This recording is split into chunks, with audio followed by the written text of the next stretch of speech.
नमस्कार मंडळी, जय सद्गुरू. नवीन वर्षाच्या सगळ्यांना हार्दिक शुभेच्छा.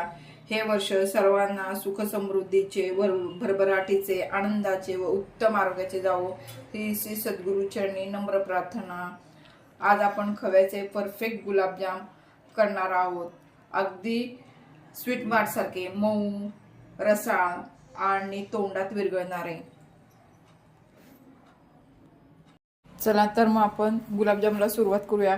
इथं मी 250 ग्रॅम खवा घेतलेला आहे आणि 3 चमचे मैदा घेतलेला आहे. इथं पाकासाठी विलायची पावडर घेतलेली आहे. 300 ग्रॅम साखर घेतलेली आहे आणि पाववाटी हे दूध घेतलेलं आहे. पहिल्यांदा मी हा खवा छान मळून घेणार आहे. आपला खवा हा हाताच्या पंजाने मी छान असा मळून घेतलेला आहे, एकदम मऊसूत केलेला आहे. आता यामध्ये जेवढं मैदा बसेल तेवढा मी टाकणार आहे. पहिल्यांदा मी थोडा 1 चमचा टाकते, ते मळून घेते. आता मी दुसरा चमचाही मैदा घेतलेला आहे आणि परत एकदा मळून घेते. आता आपण थोडंसं दूध घेऊया आणि दूध टाकून ते मिश्रण मळून घेऊया. इथं मी 1 चमचा दूध घेतलेला आहे, त्यामध्ये मी मिश्रण मळून घेत आहे. मला हे मिश्रण मळण्यासाठी फक्त 2च चमचे मैदा लागलेला आहे आणि 1च चमचा मी दूध वापरलेला आहे. अशा प्रकारे आपलं मिश्रण हे मळून तयार झालेलं आहे. गुलाबजाम तळण्यासाठी मी इकडे कढई ठेवलेले आहे आणि तेल टाकलेलं आहे. इकडे आपण आपला पाक करायला ठेवूया. 300 ग्रॅम साखर,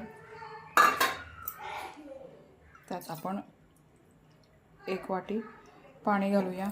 म्हणजे जेवढी आपली साखर भिजल त्यापेक्षा थोडंसंच मी पाणी घेतलेलं आहे. हे पाक करण्यासाठी इकडे मी ठेवत आहे.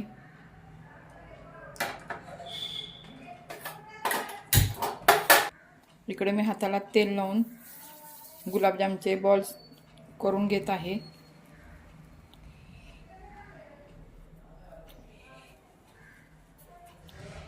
अशा प्रकारे सगळे मी बॉल्स करून घेते.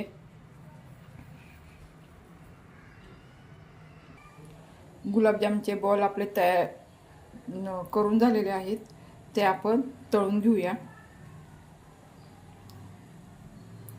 इकडे तेलही तापलेलं आहे. आपले गुलाबजाम हे तळून झालेले आहेत, आपण ते आता काढून घेऊया. अशा प्रकारे सगळे गुलाबजाम आपण तळून घेऊया. आपला गुलाबजामचा पाक हा झालेला आहे बघा. चिकट लागते हाताला, त्यामुळे आपलं पाक झालेला आहे.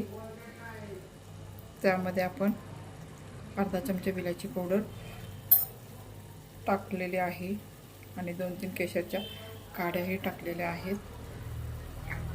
त्यात आपण त्यामध्ये मिक्स करून घेऊया.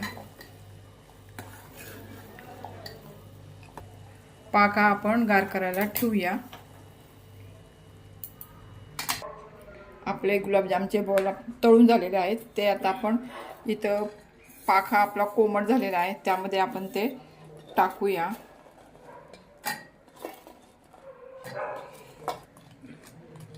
आणि हे 1 तास असंच ठेवूया. आपले गुलाबजाम हे छान मुरलेले आहेत, ते आपण आता सर्व करून घेऊया.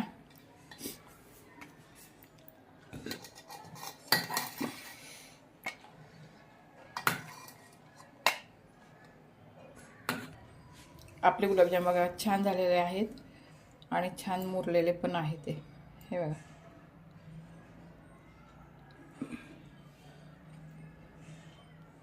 तुम्ही अशा पद्धतीने गुलाबजाम घरी नक्की करून बघा. व्हिडिओ आवडल्यास व्हिडिओला लाईक करा, शेअर करा आणि सबस्क्राईब करायला विसरू नका. या सर्वांनी गुलाबजाम खायला. धन्यवाद.